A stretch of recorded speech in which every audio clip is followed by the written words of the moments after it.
Friends, welcome to my YouTube channel study वाला। आज के इस वीडियो में टैलेंट मैनेजमेंट का यूनिट 5 से ये लास्ट वीडियो हमारा, जिसमें ह्यूमन रिसोर्स अकाउंटिंग पढ़ेंगे कि एचआरए होता क्या है, ह्यूमन रिसोर्स अकाउंटिंग का मीनिंग क्या है, डेफिनेशंस क्या है।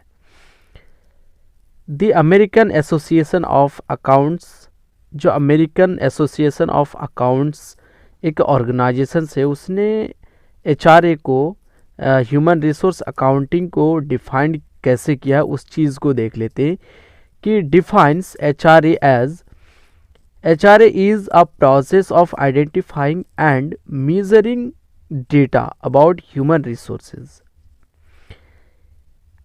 जो अमेरिकन एसोसिएशन ऑफ अकाउंट्स जो है एचआरए को डिफाइंस किया है कि एचआरए एक प्रोसेस है आइडेंटिफाई करने का, और ये मेजरिंग करता है डेटा को किसी भी ह्यूमन रिसोर्स के बारे में, किसी भी ह्यूमन रिसोर्स के बारे में डेटा को मेजरिंग करता है और वो आइडेंटिफाई करता है। ये एक प्रोसेस है ह्यूमन रिसोर्स अकाउंटिंग।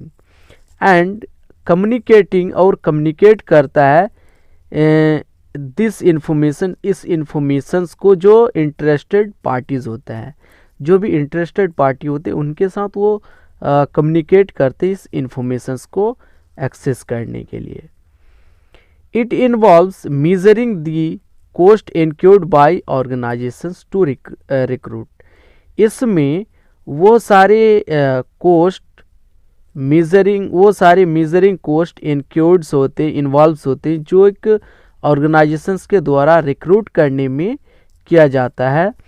सेलेक्ट करने में जो कॉस्ट आते हैं, हायर करने में, ह्यूमन रिसोर्स को ट्रेंड करने में, और ह्यूमन एसेट्स को डेवलप करने में जितने भी सारे कॉस्ट एक्यूर्ड होते हैं, इनक्यूर्ड होते हैं, वो सारी इसमें इन्वॉल्व्स होते हैं।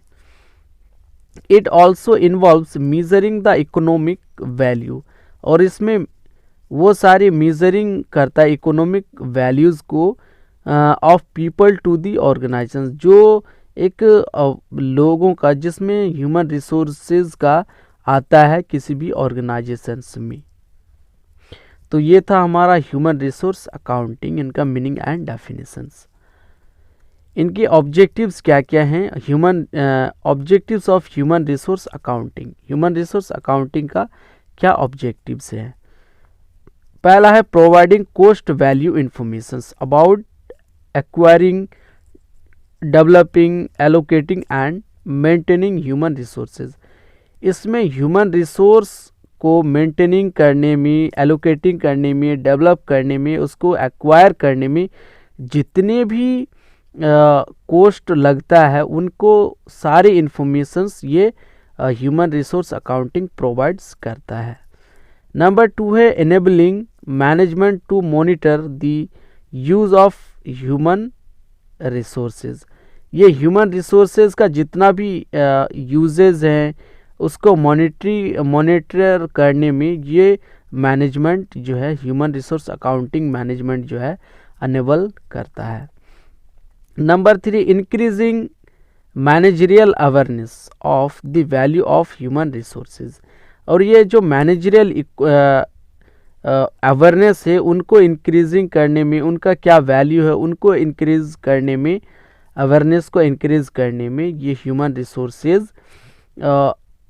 क्या करता है, हेल्प करता है, अवेयरनेस देता है, ये इंक्रीज करता है। नंबर 4 है for better human resource planning. Human resource का ऑर्गेनाइजेशंस में बेटर प्लानिंग करने में ये हेल्प करता है। For better decisions about people based on improved information systems. Information systems के बेसिस पे सही डिसीजंस लेने में भी ये हेल्प करता है HRA human resource accounting. Assisting in effective utilisation of man power, और जो मैन पावर का जो सही यूटिलाइजेशन है उससे में भी हेल्प करने में, उसको असिस्ट करने में ये ह्यूमन रिसोर्स अकाउंटिंग हेल्प करता है। अब इनके क्या क्या नीड्स हैं ह्यूमन रिसोर्स अकाउंटिंग के।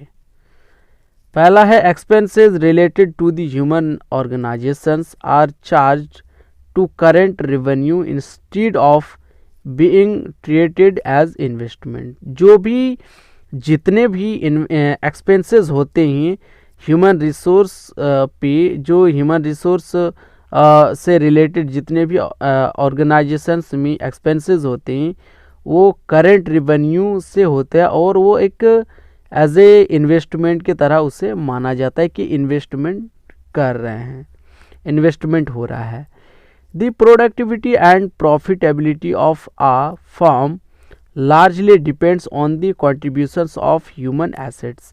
और किसी भी ऑर्गेनाइजेशंस का प्रोडक्टिविटी और उसकी प्रॉफिटेबिलिटी अगर देखा जाए तो वो लार्जली डिपेंड्स करते हैं कि कॉन्ट्रीब्यूशंस कितना है आपके ह्यूमन रिसोर्सेज का, कि आपने ह्यूमन रिसोर्स का कितना कॉन्ट्रीब्यूशंस किया है।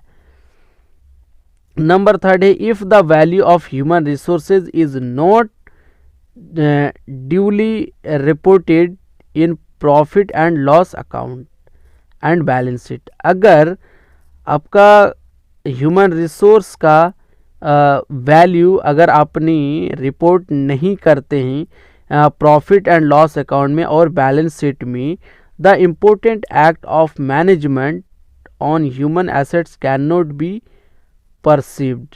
और जो इम्पोर्टेंट एक्ट है उनके मैनेजमेंट का ह्यूमन एसेट्स पे वो आप परसीव्ड नहीं कर सकते हैं अगर आप ह्यूमन रिसोर्स का जो डेली रिपोर्टेड है वो अगर प्रॉफिट एंड लॉस अकाउंट में और बैलेंस शीट में शो नहीं करते हैं तो। नंबर 4 एंड लास्ट है expenses on recruitment training etc are treated as expenses. जो भी एक्सपेंसेस होते हैं आपका रिक्रूटमेंट करने में, डेवलपिंग करने में, ट्रेनिंग देने में, वो सारे आपके क्या किए जाते हैं एज ए एक्सपेंसेस की तरह ट्रीट किए जाते हैं और रिटर्न ऑफ में आता है अगेंस्ट रेवेन्यू में, against revenue under conventional accounting. Conventional accounting के अंडर में ये रेवेन्यू के अगेंस्ट रिटर्न ऑफ में दिखाया जाता है। All expenses on human resources are to be treated as investment. और जितने भी एक्सपेंसेस होते हैं ह्यूमन रिसोर्स पे वो एज ए ट्रीट होनी चाहिए एज ए इन्वेस्टमेंट की तरह कि आप ह्यूमन रिसोर्स पे ज़्यादा से ज़्यादा प्रॉफिटेबिलिटी और प्रोडक्टिविटी करने में आप इन्वेस्टमेंट कर रहे हैं। तो ये था हमारा आज का टॉपिक ह्यूमन रिसोर्स अकाउंटिंग। इनके मीनिंग डेफिनेशंस देख लिए हमने, इनके ऑब्जेक्टिव्स देखा हमने, इनके नीड्स देखे कि क्या क्या नीड्स हैं। आई होप कि आपको वीडियो अच्छा लगा होगा, वीडियो समझ में भी आया होगा। तो ज़्यादा से ज़्यादा लाइक करें, शेयर करें और चैनल को प्लीज़ सब्सक्राइब करें। Thank you so much.